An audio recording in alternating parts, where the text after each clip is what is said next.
하나님의 말씀 함께 보겠습니다. 하나님의 말씀은 에베소서 2장 1절부터 10절의 말씀입니다. 에베소서 2장 1절부터 10절의 말씀입니다. 이 계시의 말씀을 읽을 때 하나님의 음성이 여러분 심령 속에 들려지길 원합니다. 그는 허물과 죄로 죽었던 너희를 살리셨도다. 그때 너희는 그 가운데서 행하여 이 세상 풍조를 따르고 공중의 권세 잡은 자를 따랐으니 곧 지금 불순종의 아들들 가운데서 역사하는 영이라. 전에는 우리도 다 그 가운데서 우리 육체의 욕심을 따라 지내며 육체와 마음의 원하는 것을 하여 다른 이들과 같이 본질상 진노의 자녀이었더니 긍휼이 풍성하신 하나님이 우리를 사랑하신 그 사랑을 인하여 허물로 죽은 우리를 그리스도와 함께 살리셨고 너희는 은혜로 구원을 받은 것이라. 또 함께 일으키사 그리스도 예수 안에서 함께 하늘에 앉히시니 이는 그리스도 예수 안에서 우리에게 자비하심으로써 그 은혜의 지극히 풍성함을 오는 여러 세대에 나타내려 하심이라. 너희는 그 은혜에 의하여 믿음으로 말미암아 구원을 받았으니 이것은 너희에게서 난 것이 아니요 하나님의 선물이라.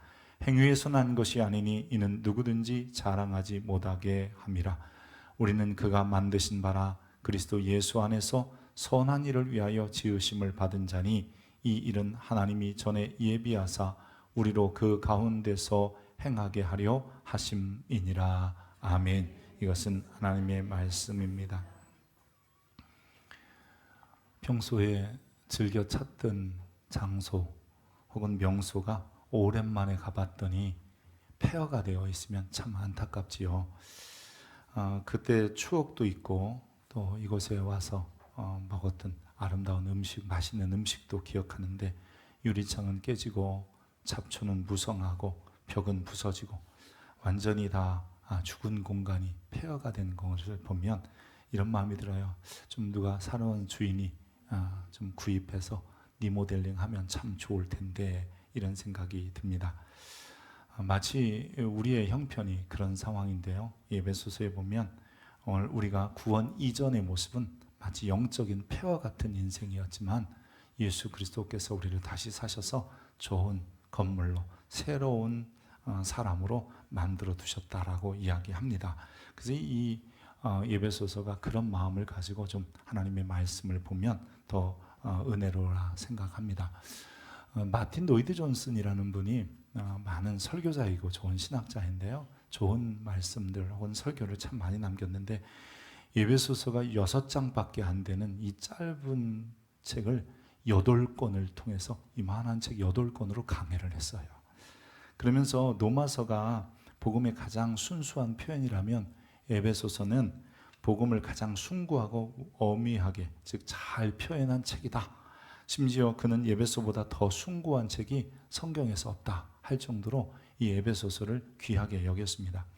1940년대 이 프린스턴 신학교, 구 프린스턴이라고 하는데요. 이 신학교의 교장을 역임한 맥케이라는 분은 14살 때 이 에베소서를 읽고 회심했다고 해요.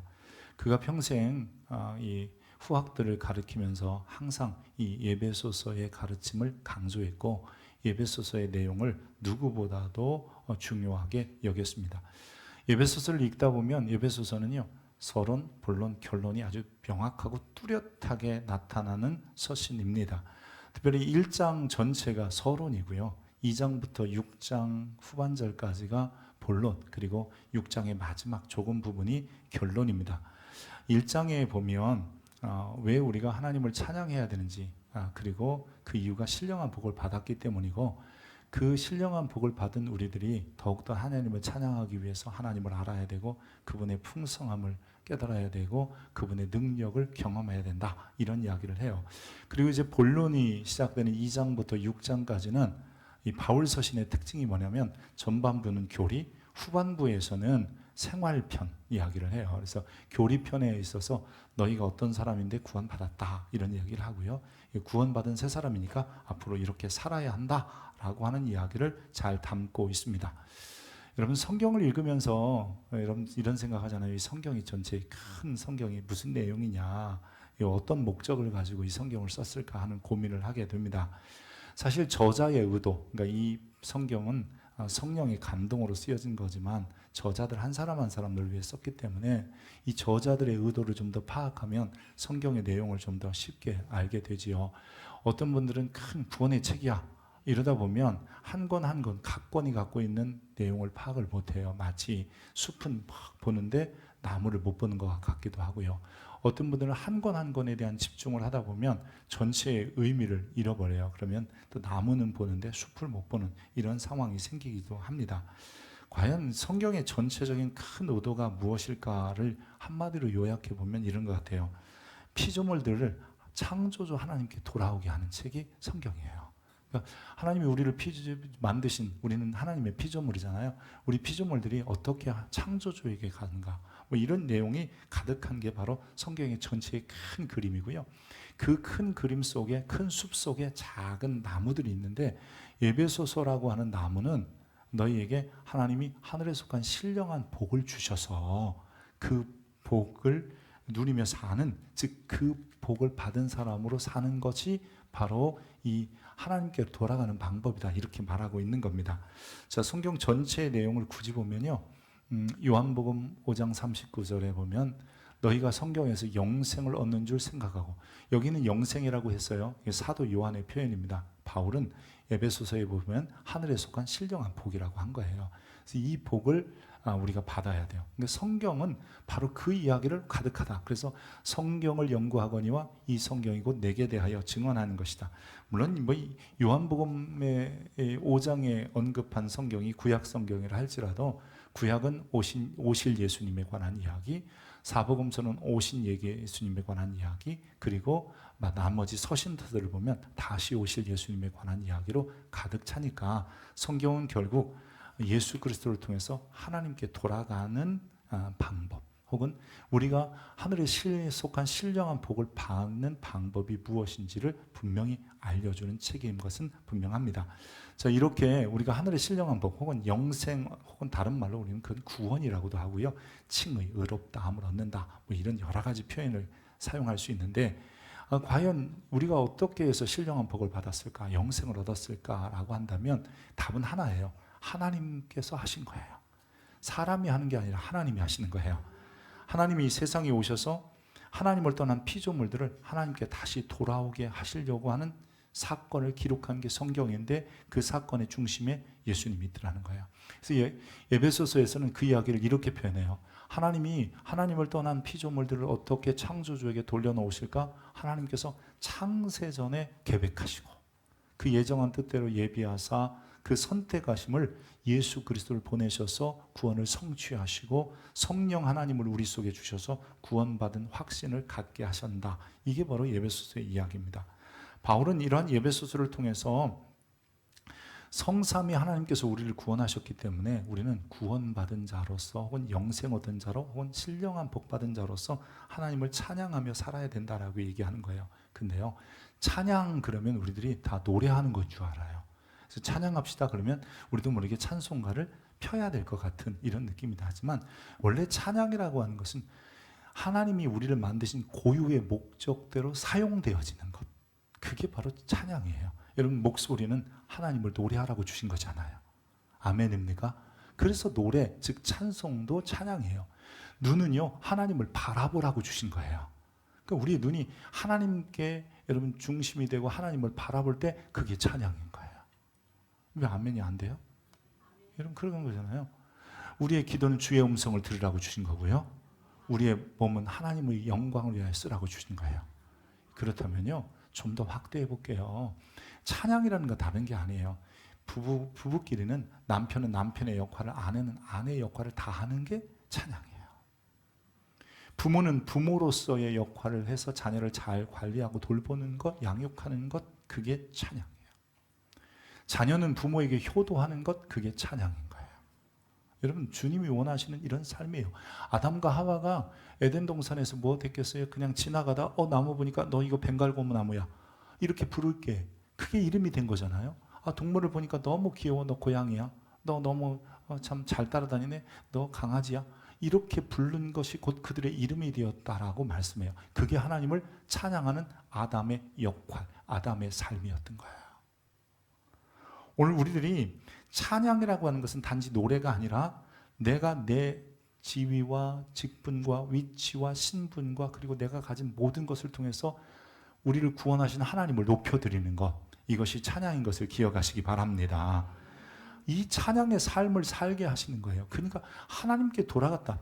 이 피조물이, 하나님을 떠났던 피조물이 하나님께 돌아왔다는 것은 그냥 돌아왔어요가 아니라 처음 하나님이 그들을, 아담과 하와를 만드신 것처럼 그들이 그렇게 살았던 것처럼 우리도 그렇게 살게 하시려고 하는 것이고, 이스라엘 백성들을 애굽 땅에서 불러내셔서 그들에게 요구하시는 것은 하나님이 주신 계명을 지키는 거잖아요. 그러니까 우리가 하나님을 찬양하는 사람은 계명대로 우리의 삶을 살아내는 데 있다는 것을 기억해야 돼요. 그래서 바울은 찬양하는 삶을 살기 위해서 하나님을 더 잘 알아야 되고 그분의 은혜의 크심을 알아야 되고 그분의 능력을 경험해야 된다라고 서론에서 말하고 있는 거예요. 오늘 우리가 세 번째니까 최소한 첫 번째, 두 번째는 기억하고 있을 줄 믿고 제가 이렇게 요약한 거예요. 어쨌든 오늘 본문을 통해서 다시 한번 하늘의 신령한 복을 우리가 어떻게 소유하게 됐는가를 살펴보려고 해요. 근데 그러기 위해서 우리가 이전의 상태를 알아야 돼요. 이 에베소서에 보면 혹은 바울은 늘 이런 걸 좋아해요. 전에는, 지금은, 그런 얘기를 많이 해요. 그러니까 then there, 그때 거기에서는 어땠고 now and here, 지금 여기에서는 어떤지를 말해주는 게 이 바울 서신의 특징이에요. 근데 그때 전에, 그러니까 예수 이전에, 신령한 은혜를 받기 이전에 너희의 모습이 어땠느냐? 바울은 이렇게 먼저 시작해. 1절에 보면 그는 허물과 죄로 죽었던 너희, 즉 우리는 허물과 죄로 죽었었다라고 이야기합니다. 여러분, 허물과 죄로 죽었다는 것은 하나님을 인식하지 못했다는 거예요. 그러니까 죄 가운데 태어나서 세상 가운데 살다 보니까 누구를 몰라요? 하나님도 모르고 하나님을 찾지도 않고 하나님을 부르지도 않는 이런 상태가 된 거예요. 다른 말로 말해서 이것을 전적 타락이라고 그래요. 혹은 전적 부패라고도 얘기하는 거예요. 전적 타락, 전적 부패가 결국은 우리에게 하나님을 알지도 못하는 상황 속에서 나는 폐허가 된 거예요. 내 인생이 폐허가 된 거고 내 삶이 폐허가 되었던 것이죠. 더욱이 계속해서 바울은 이전에 우리의 상태를 이렇게 말합니다. 그때에 너희는 그 가운데 행하여 이 세상의 풍조를 따르고 공중의 권세 잡은 자, 결국은 지금 불순종의 아들들 가운데 역사하는 영, 즉 사단을 따라 살았다는 거예요. 세상의 풍조, 즉 여러분 이 세상의 풍조는 이런 것 같아요. 죄가 죄인지도 모르고 그냥 휩쓸려 가는 거예요. 이거 해도 괜찮아, 저거 해도 괜찮아. 요즘 우리 주변에도 보면 가장 심각한 사람들이 이런 거예요. 자기가 거짓말하는데 거짓말인지도 몰라. 자기가 나쁜 일 하는데 그게 나쁜 일인지도 몰라. 그게 사람들이 안 좋아하는데 자기는 그게 몰라. 그리고 자기 마음대로 살아. 이런 사람들이 어쩌면 세상의 풍조를 따라가는 사람이에요. 죄가 죄인 줄 모르는 사람들, 그런 사람들. 심지어는 공중의 권세를 잡은 사람들을 따라다녀요. 여러분, 공중의 권세 잡은 사람이 바로 사단이잖아요. 사단은 결국 우리로 하여금 하나님, 즉 창조주를 기쁘게 하는 일보다는 창조주의 마음을 상하게 하는 일, 우리는 그것을 죄라고 하지만 어쨌든 이런 일을 하게 하는 거예요. 악한 일들에 빠지고 악한 계획을 하고 마치 그것이 나를 위한 것이고 가족을 위한 것이고 나라를 위한 것이고 인류를 위한 것이라고 포장해도 결국 악한 것은 악한 것이래요. 사단은 처음부터 거짓말하는 자이기 때문에 그래요. 그러니까 우리의 모습이 그랬어요. 죄와 허물로 죽었죠. 세상 풍조 따르죠. 사단에게 속해 있죠. 심지어 그런 모습을 다시 한번 3절에는 전에는 그래요. 이전에 얘기를 하는 거예요. 이전에.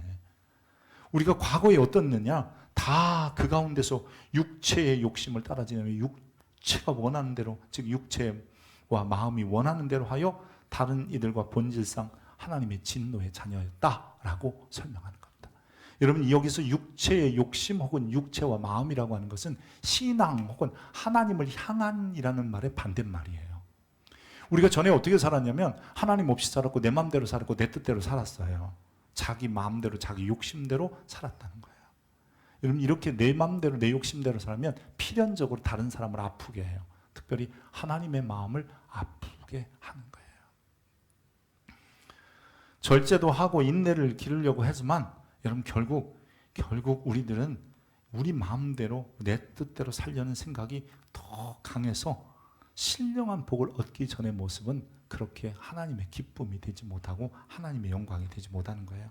하나님은 이러한 우리를 그때 이전의 전의 모습의 우리를 지금의 모습으로 바꿔놓으시기 위하여 그 위대한 일을 하나 하시는 거예요. 그게 바로 우리에게 주신 신령한 복인데 그 신령한 복을 위하여 하나님은 그 아들을 주시는 거예요. 사실 우리같이 죄와 허물로 죽었던, 그리고 세상의 풍조를 따르고 사단에 속하고 또한 육체의 마음대로 살았던 우리가 어떻게 그 은혜를 받을 수 있었느냐? 거기에는 다른 답이 없어요. 딱 하나 말하라면 하나님의 사랑밖에 없어요. 하나님이 우리를 사랑하시는 거예요. 여러분, 하나님이 우리를 너무너무 사랑하시는 거예요. 그래서 오늘 본문에서 이렇게 얘기합니다. 전에 너희가 그랬었는데 그 사람을 신령한 복을 주시기 위해서 하나님은 우리를 사랑하셨다. 같이 읽습니다. 긍휼이 풍성하신 하나님이 우리를 사랑하신 그 큰 사랑을 사랑 이외에, 하나님 사랑 이외에 무엇으로도 설명할 수가 없습니다. 여러분, 우리가 구원받은 근거, 영생 얻은 근거, 내가 하나님의 자녀된 근거는 나에게 있지 않아요. 오직 하나님의 사랑에 있는 거예요. 여러분, 출애굽기 알잖아요. 이 출애굽이라는 말은 출발하다, 애굽을, 이런 뜻이에요. 애굽에서 나오다는 뜻인데, 이집트에서 이스라엘 백성들을 하나님이 불러내셔서 언약 백성 삼으신 이유가 뭘까? 이스라엘 백성들이 이집트에서 하나님을 잘 섬겼기 때문에? 그렇지 않아요. 이집트에서 430년 지나면서 히브리 민족이 어땠어요? 애굽화돼요. 애굽에 동화돼요. 애굽의 문화를 배워요. 애굽의 언어를 배워요. 애굽의 풍습을 따라요. 여러분, 저들이 막 신앙생활 잘하고 막 제사 잘 드리고 하나님 열심히 믿어서 하나님이 구원하신 게 아니에요. 그들은 하나님을 알지도, 오늘 우리가 읽은 시편에도, 시편 106편에도 그러잖아요. 하나님의 놀라운 능력들을 알지도 못했다고 그랬어요, 애굽에서. 근데 하나님이 그들을 건져내셨어요. 이유가 뭐냐? 신명기 4장에 이렇게 얘기해요. 여호와께서 내 조상들을 사랑하신 거로.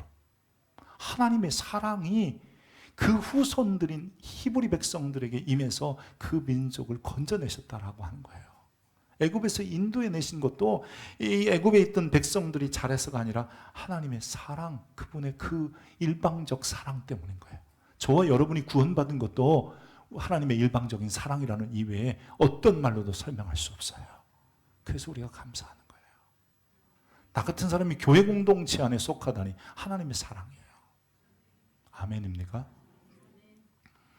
하나님의 사랑은, 여러분, 그러면 우리가 그 사랑을 어떻게 대체 알아요? 그래서 하나님이 하나님이 나를 사랑하는 방법 좀 보여주세요. 사랑하는 것을 좀 알게 해주세요. 그래서 보내주신 분이 누구냐면 예수 그리스도예요. 5절에 이렇게 말하는 거예요. 허물로 죽은 폐허된 너희를, 하나님을 떠난 피조물들을 하나님께서 구원, 즉 신령한 하늘에 속한 복을 주신 방법은 하나밖에 없다. 그게 하나님의 사랑인데 그 하나님의 사랑은 그리스도를 통해서 나타난다는 거예요. 여러분, 사도 요한은 이 이야기를 이렇게 표현합니다. 사랑은 여기 있으니 우리가 하나님을 사랑한 것이 아니요 하나님이 우리를 사랑하사 우리 죄를 위해 속하기 위하여 화목제물로 그 아들 예수 그리스도를 보내셨다는 거예요. 아멘입니까? 우리를 속량, 여러분, 속량이라고 하는 말은 원래 이 속전, 값을 내주다라는 뜻이거든요. 그러니까 하나님께서 우리의 값을 대신 예수님을 통해서 치르시고 하나님에게 우리에게 주시고자 하는 영생, 그 하늘에 속한 신령한 복을 주신 거예요. 그러니까 그 신령한 복의 근거는 어디에 있느냐? 하나님께 있으며 그 복을 우리에게 임하게 하시는 사건은 하나님 예수 그리스도를 통해서 성취하신 거라고 이야기하는 거예요. 구원, 그래서 그것은 선물이지 우리의 어떠한 수단과 방법으로 쟁취하거나 빼앗거나 아니면 무슨 얻어낸 게 아니에요. 우리를 하나님의 영광의 찬송이 되게 하시려고 하나님은 그냥 그 사랑, 우리를 너무 사랑하셔서 그 아들을 통해서 우리를 구원하신 거예요. 그래서 바울은 그 어떠한 대가를 지불하고 얻어낸 것이 아니다. 그것을 선물이라고 얘기하는 겁니다. 그럼 2장 8절 9절은 같이 읽어보겠습니다. 너희는 그 은혜에 의하여 믿음으로 말미암아 구원을 받았으니 이것은 너희에게서 난 것이 아니요 하나님의 선물. 믿음이 하나님의 선물이라는 의미도 있지만요, 이런 뜻은 아니고요. 하나님이 우리를 구원하신 것이 하나님의 선물이라는 거예요. 즉 하나님이 우리를 어떻게 사랑하셨어요? 라고 물었더니 예수를 통해 너희를 사랑했다? 아 맞아. 이게 믿음인 거예요.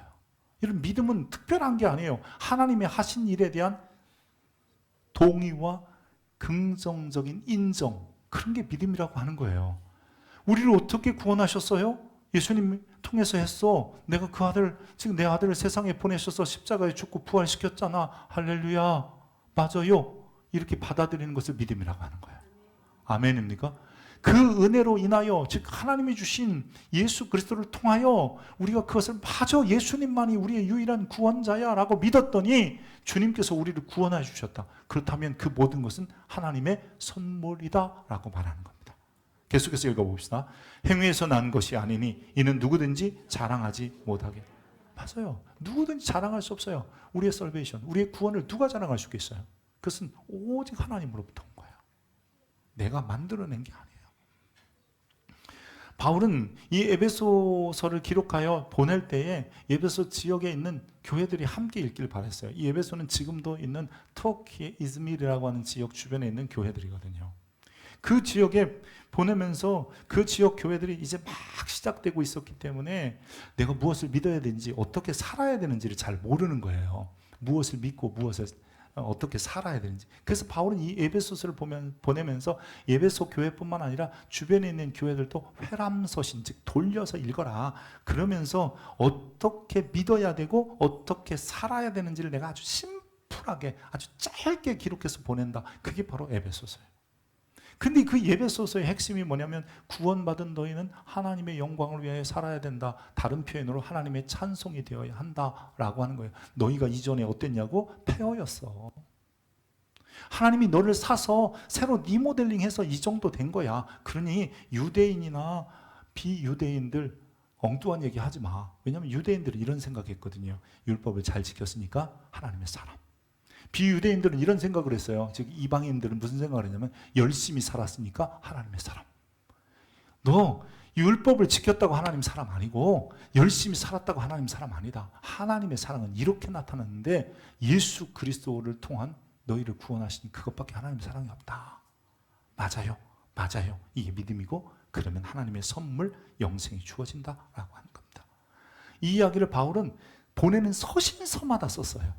그 대표적인 게 갈라디아서 2장 16절인데 갈라디아 2장 16절에 보면 사람이 의롭게 되는 것은, 사람이 구원받는 것은, 영생 얻는 것은, 혹은 신령한 하늘에 속한 신령한 복을 받는 것은 율법의 행위로 말미암음이 아니라 오직 예수 그리스도로 말미암는 줄 알므로 우리도 그리스도 예수를 믿나니 이는 우리가 율법의 행위로서가 아니고 그리스도를 믿음으로써 의롭다함을 얻으려 함이라.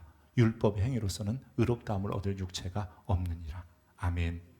여러분, 우리의 구원은 우리가 가진 무엇, 즉 사회적인 권위 또는 지위, 권세, 재정적인 안정도, 학식의 유무, 아니면 건강한 활동력, 헌신의 정도, 교회 생활의 신앙의 연조, 혹은 인종이나 국가 같은 무슨 이 국적 출신지 이런 거에 달려있지 않다는 겁니다. 오직 하나님이 피조물인 우리를 사랑하셔서 그 아들을 보내신 이 사건 속에 맞아, 그게 사실이야. 이 사건을 그냥 받아들일 때 우리에게 주어지는 것이 바로 하늘의 신령한 복이고 그 복을 받은 사람들이 함께 이루어가는 게 교회고, 그리고 이제 그 안에서 복을 받았으니 어떻게 살아야지? 하나님을 찬송하며 살아야지. 이게 그리스도인이라는 거예요. 하나님은 그리스도 예수를 통해 우리가 오는 여러 세대에 진짜야, 그 일이 진짜야, 그 일이 사실이야 라고 설명하기를 원하셨어요. 그래서 2장 7절에 보면 이는 그리스도 예수 안에서 우리에게 자비하심으로써, 사랑으로써 그 은혜의 지극히 풍성함을 오는 여러 세대에 다 말하기를 원한다라고 하는 거예요. 다른 절 한 절. 여러분, 이게 말하고 싶었던 거예요. 이게 바울이 에베소 교회에 말하고 싶었던 거예요.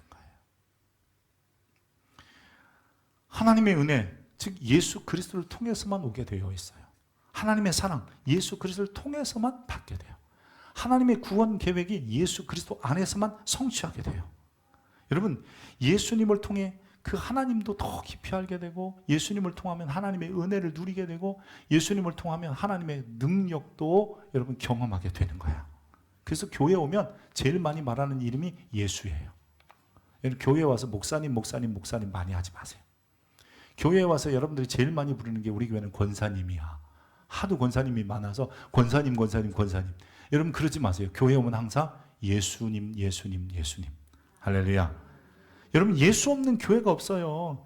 예수만이 유일한 소망이기 때문에 그래요. 요즘 가끔 교회라는 이름을 쓰는데 예수 없는 교회들이 있어요. 이 역사적인 예수, 십자가에 죽고 부활하시고 다시 오실 예수가 없고 엉뚱한 사람이 예수인 거 있잖아요. 뭐 이만희가 예수라든지 뭐 정명석이라든지 아니면 무슨 문성명이, 예전에는 박태선이, 이런 사람들이 다 그런 생각을 했어요. 이런 사람들을 우리가 이단이라고 하는 이유가 뭔지 알아요? 진짜 예수가 없으니까 그러는 거예요. 예수 없는 교회는 이단인 거예요. 심지어는 거기에 그 이단들이 비윤리적일 때 사입이라고 하는 거예요. 사이비도 많아요. 비윤리적인 사람들. 최소한 윤리적이어도 예수가 없으면 그건 이단인 거예요.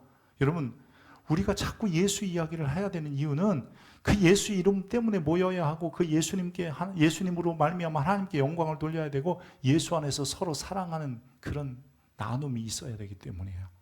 우리 교회의 연구표 중에 하나가 뭐냐면 예수님 이야기로 가득한 교회예요. 여러분, 왜 우리 교회가 예수 이야기로 가득해야 되느냐? 우리 교회는 바로 예수 공동체이기 때문에 그래요.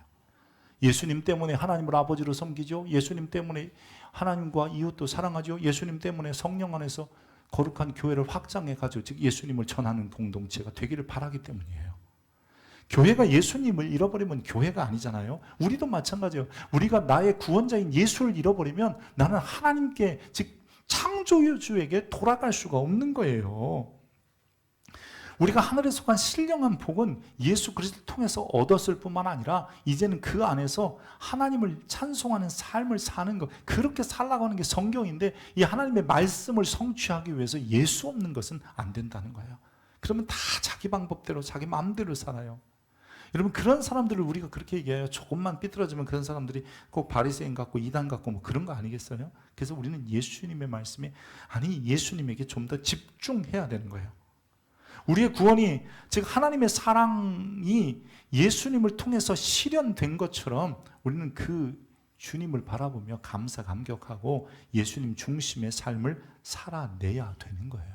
멀리 있지 않아요. 그냥 예수님이라면 어떻게 했을까? 예수님처럼 살아보려고 하는 거예요. 그냥 가정 안에서 남편의 대의를 다 하십시오. 아내의 역할을 다 하십시오. 부모의 모습을 좀 갖추십시오. 자녀들은 자녀들로서 좀 효도하십시오. 직장에서도 내가 맡은 임무와 직분에 충실하십시오. 여러분, 이게 바로 하나님이 내게 주신 영광을 찬송하는 삶의 모습인 거예요. 주님께서는 우리에게 이렇게 말씀하십니다. 야, 니들 누군 줄 아냐? 내가 새로 만들었어. 폐허였던 너희를 새로 만들었어. 우리는 그가 만드신 바라. 전에는 폐허예요. 왜 폐허예요? 죄와 허물로 죽었잖아요. 사단 쫓아가고 세상 풍조 따르고 내 맘대로 살았던 폐허였던 인생을 예수님께서 피의 값을 주시고 우리를 사버리셨어요. 그러니까 우리는 값으로 산 자가 되었던 거잖아요. 그러니까 하나님께서 우리에게 내가 너 리모델링 했다? 이렇게 말씀하시는 거예요.